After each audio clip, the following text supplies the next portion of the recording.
आज का हमारा लेक्चर जो है ये बहुत इंपॉर्टेंट है। ये है एक्टिव एंड पैसिव वॉइस के बारे में। इसमें हम देखेंगे कि आया हमारा जो सब्जेक्ट है ये एक्टिव है या पैसिव है।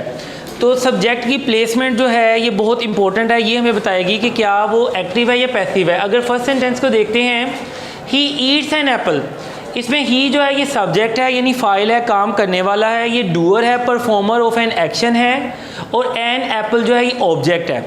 तो इसका मतलब ये कि हमारा जो सब्जेक्ट है ये एक्टिव है। अगर हम इनकी जगह को चेंज करते हैं, एरो के साइन से आपको हेल्प हो रही होगी। एन एप्पल को अगर शुरू में लाते हैं तो ये न्यू सब्जेक्ट बन जाएगा। ही को अगर मफूल की जगह पे ले जाते हैं ये न्यू ऑब्जेक्ट हो जाएगा। इसका मतलब ये कि हमारा जो पिछले फिक्रे में सब्जेक्ट था वो यहाँ पे आगे पैसिव हो गया है।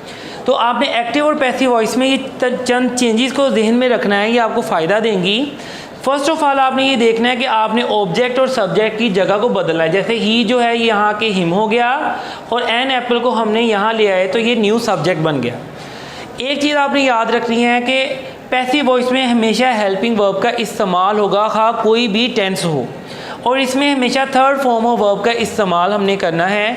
इस फिक्रे में हम देखते हैं यहाँ पे एक्टिव वॉइस में प्रेजेंट इंडेफिनिट में सादा फिक्रे में कोई भी हेल्पिंग वर्ब नहीं था। जब इसको पैसिव वॉइस में हमने चेंज किया तो इसमें इज़ जो था ये हेल्पिंग वर्ब आ गया।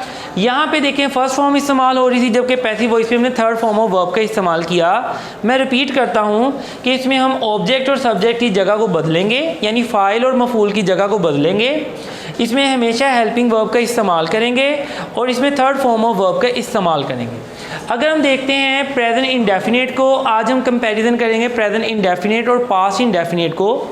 प्रेजेंट इंडेफिनिट के सादा फिक्रों में फर्स्ट फॉर्म ऑफ वर्ब का इस्तेमाल होता है, जैसा कि इस फिक्रे से आपको पता चल रहा है। अगर आपने इसका मनफी या सवालिया बनाना है तो डू या डज हेल्पिंग वर्ब है, उसके बाद आपने फर्स्ट फॉर्म ऑफ वर्ब का इस्तेमाल करना है। हम यहाँ पे ये देख सकते हैं सादा फिक्रों में कोई हेल्पिंग वर्ब नहीं था, जबकि मनफी या सवालिया में डू या डज के बाद हमने फर्स्ट फॉर्म ऑफ वर्ब का इस्तेमाल किया।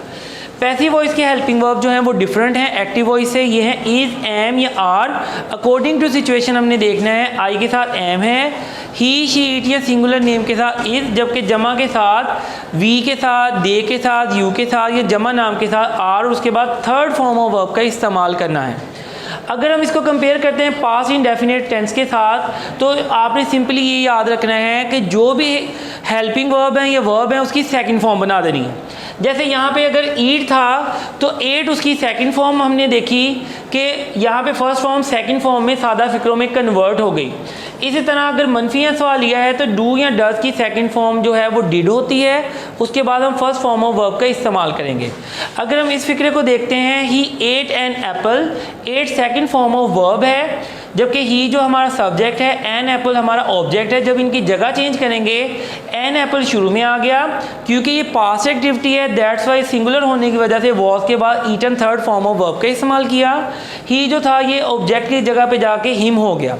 यहाँ इंटरेस्टिंग पॉइंट आप नोट करें कि इसके पैसिव वॉइस में भी इज़, एम या आर की सेकंड फॉर्म हो जाएगी, जो कि है वॉज या वर्ड।